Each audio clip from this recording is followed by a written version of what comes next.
Previously on Destiny. I am Marasov, Queen of the Reef.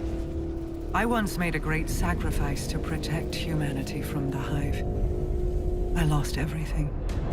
My fleet, my brother, my people's very way of life. I watched the dreaming city fall into ruin, desecrated by Oryx, cursed by Savathun. Now I've returned to retake this sacred place, to finally wrest it free from the Hive's claws.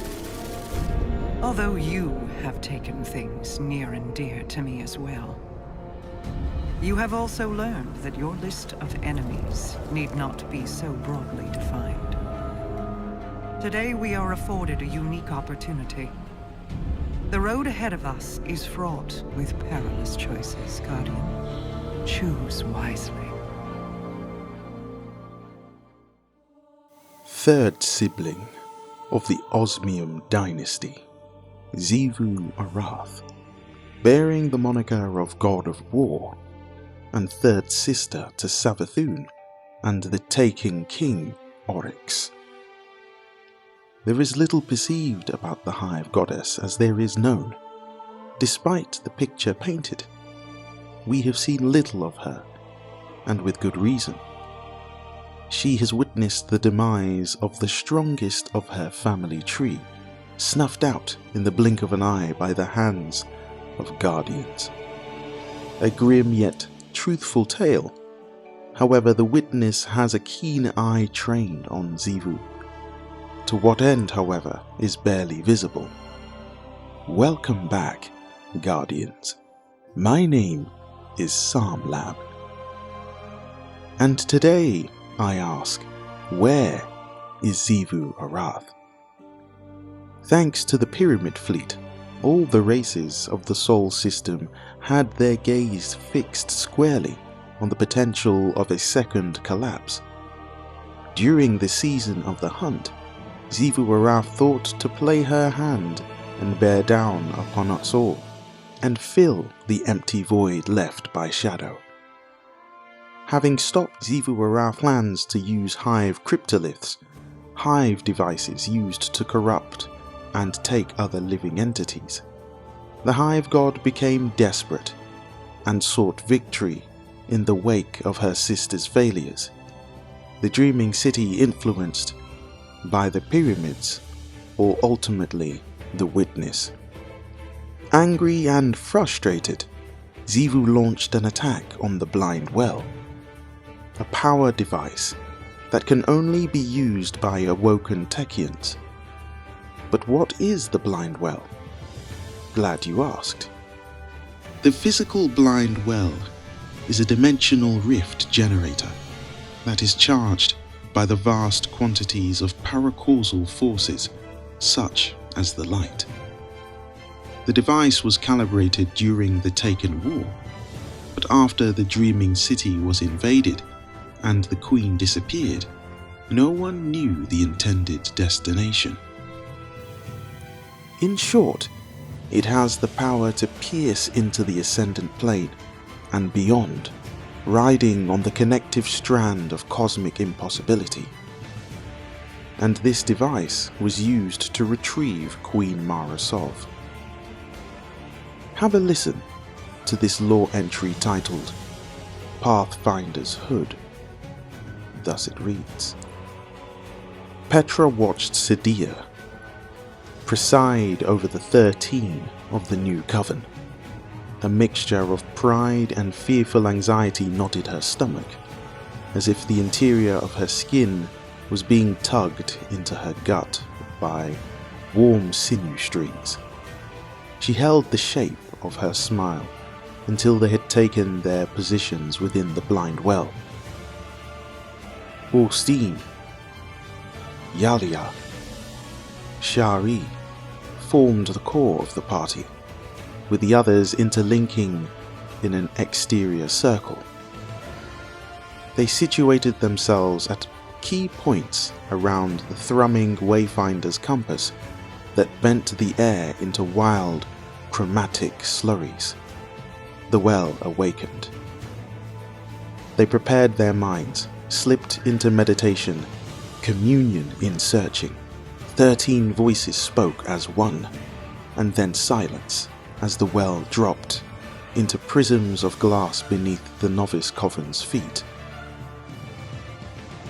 Not but a moment ago, they, 13, stood within the blind well, hands and minds interlocked. Now they cascade through a river of possibility, will and intention. It was not long before the connection was made.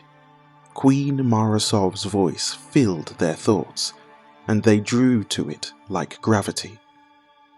The Coven sisters skipped between ley lines, ricocheting from time to place until they found themselves swirling in the whirlpool acceleration of a brilliant Celestine goddess, their queen. Not far beyond it, Austine again saw the noise. She kept her eye upon it, while each of her sisters reached out, until the image of Marasov manifested, and her words found footing in understanding. They focused their will upon her words, and before them a pale screen of fog and glass gave way into distant ley line beyond Sol. "You have done well, my Techians," said Mara, stepping from nothing and into their presence. She placed her hand on the Wayfinder's compass. "Take me home." The Coven turned their minds back to the dreaming city, to safety, to Petra. But as they began their return journey through the Ascendant Plane and across the ley lines, they felt the presence of another watching. At the edges of the accretion, a din of distorted noise pursued them. Mara glowered at Austine before turning and raising her palm. With a single word, the ley line shattered behind them, sending a lance of energy through the heart of the noise as they sped away toward the dreaming city. "I will not suffer a bloodied mongrel at my heels," whispered Mara. "Keep your focus. She will be back." Austine could feel the noise encircling them again, as it had done to her that night in her bed. It would suffocate them in this dream. Each time the Coven shifted ley lines, so too did the noise. She knew they could not escape it, and through her, so did her sisters. It descended upon them, and as it grew closer, the noise manifested into whispers.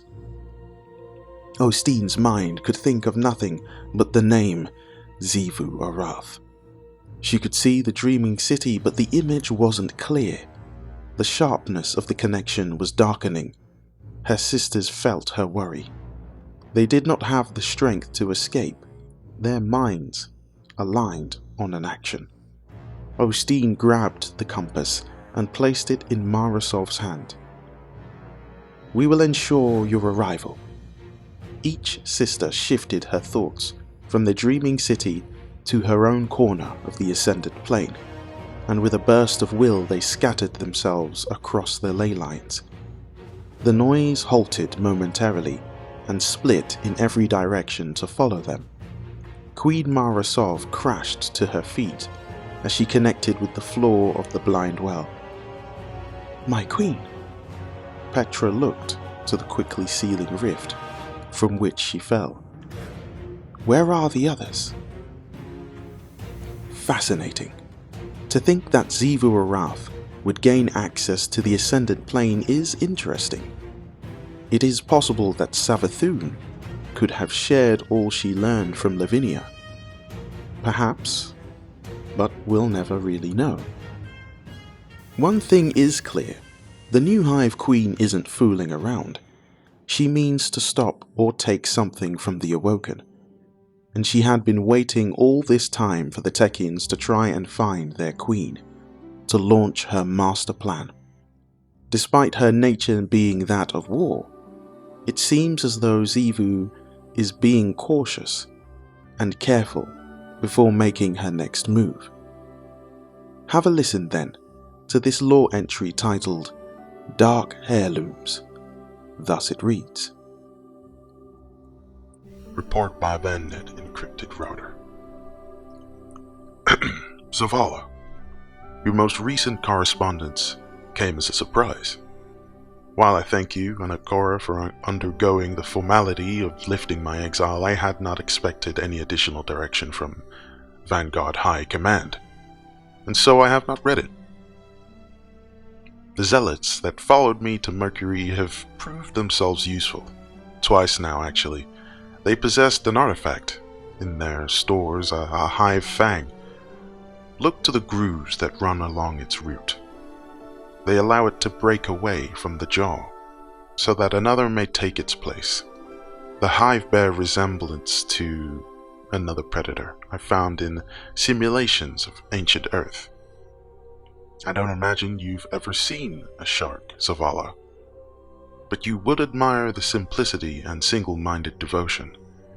They are creatures of predatory instinct, pure in a way. To know what one is and act on it. They are not unlike our enemy, not evil, but driven. You will receive a case. Within it, you'll find the said fang.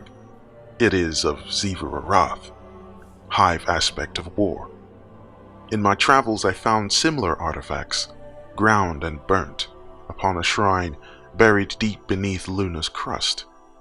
The shrine reeks of hive magic, and it is obviously the site of a ritual. I fear that the reaction to our dark visitors, the broken ranks, left leaderless after Hashladun's demise, called out to be recommitted into the fold. It is time to act, Zavala. She means to test our vulnerability. Don't wait in your office for the Traveler to guide you. The city looks to the Vanguard to lead us to something better than fear. Be that leader, and I will stand by you. Not only have multiple plans been in effect for a while, all the pieces are only just beginning to come together.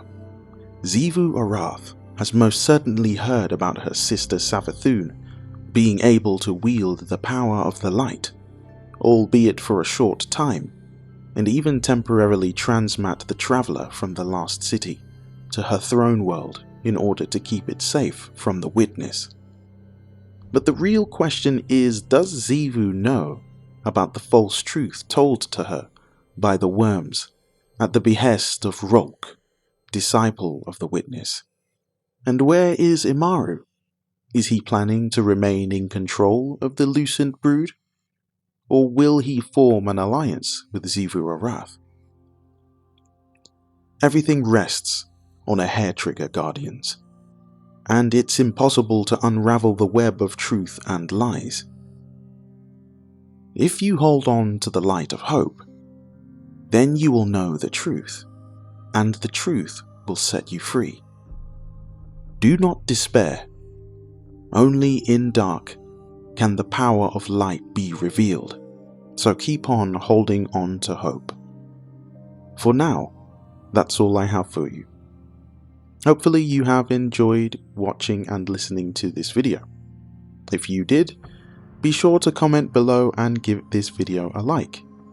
And consider hitting the bell notification and subscribe to see when my next lore video goes live. And if you'd like to support the channel, consider buying me a coffee, because every little helps. Remember that no matter what you're facing at this moment in time, you can do all things. Stay safe and Godspeed.